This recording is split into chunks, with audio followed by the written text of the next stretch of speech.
देखिए स्टूडेंट, इस टॉपिक में अपन वर्ण विचार पढ़ रहे थे और वर्ण विचार में स्वर या आचवर्ण पढ़ रहे हैं।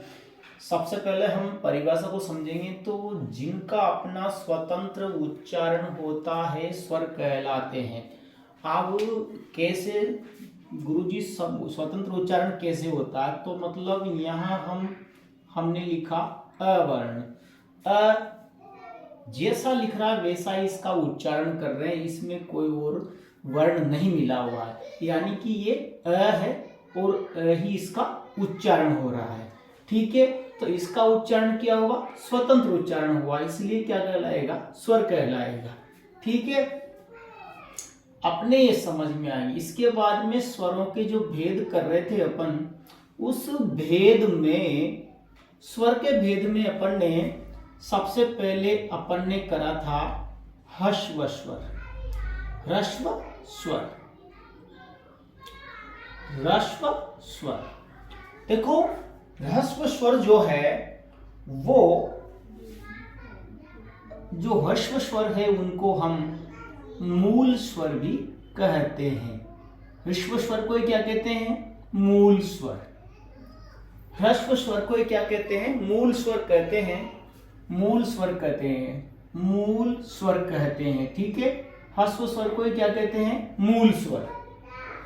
और ह्रस्व स्वर संख्या में अपन ने देखा था कितने होते हैं? 5। ठीक, अब 5 जो हैं ह्रस्व स्वर की परिभाषा अपन ने पहले भी देख ली थी कि वे स्वर जिनके उच्चारण में एक मात्रा का समय लगे ह्रस्व स्वर कहलाते हैं। ठीक है, अब कौन कौन से वो 5 वो अपन यहाँ लिखेंगे। जैसे सबसे पहले उसके बाद में ई, फिर उसके बाद में ऊ, फिर उसके बाद में री, फिर उसके बाद में ली। यानी कि ये हमारे सामने जो हैं ये ह्रस्व स्वर हैं 5। ठीक है, प्रश्न यहां से पूछा जाता है कि निम्न में से कौन सा ह्रस्व स्वर है या कौन सा ह्रस्व स्वर नहीं है, इस प्रकार से प्रश्न आएगा। और यहाँ पर ह्रस्व स्वर मूल स्वर कितने हैं वो भी आ सकता है। तो इस प्रकार से अपन ने ह्रस्व स्वर समझ लिया है। इसके बाद में बात करेंगे हम दीर्घ स्वर की। तो देखिए दीर्घ स्वर, अब दीर्घ स्वर यानी कि जो दीर्घ स्वर है उनमें ह्रस्व स्वर से दुगना समय लगता है। उच्चारण में कितना समय लगेगा? दुगना समय, यानी कि दीर्घ स्वर में दुगना समय लगेगा उच्चारण में, तो दुगना समय लगेगा। तो यानी कि अपने को समझना है दीर्घ स्वर जो है वो संख्या में कितने होते हैं? 8। अब वो 8 क्या है, कैसे हैं, इसको समझेंगे। तो सबसे पहले मैं सरल तरीके से आपको सिखाता हूं कि अ का दीर्घ क्या होगा? आ। आया समझ में? अ का दीर्घ क्या होगा? आ।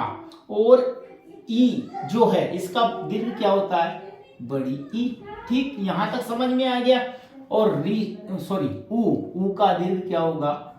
बड़ा ऊ। इसके बाद में ऋषि जो है, इस ऋषि का दीर्घ भी क्या हो जाएगा?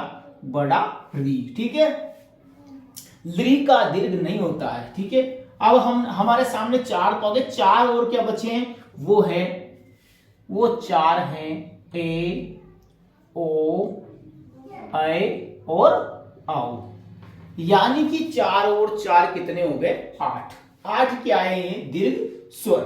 ठीक है, दीर्घ स्वर।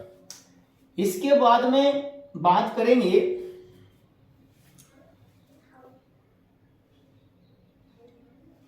प्लुत स्वर। हमारे एग्जाम में वैसे नहीं आएगा प्लुत स्वर।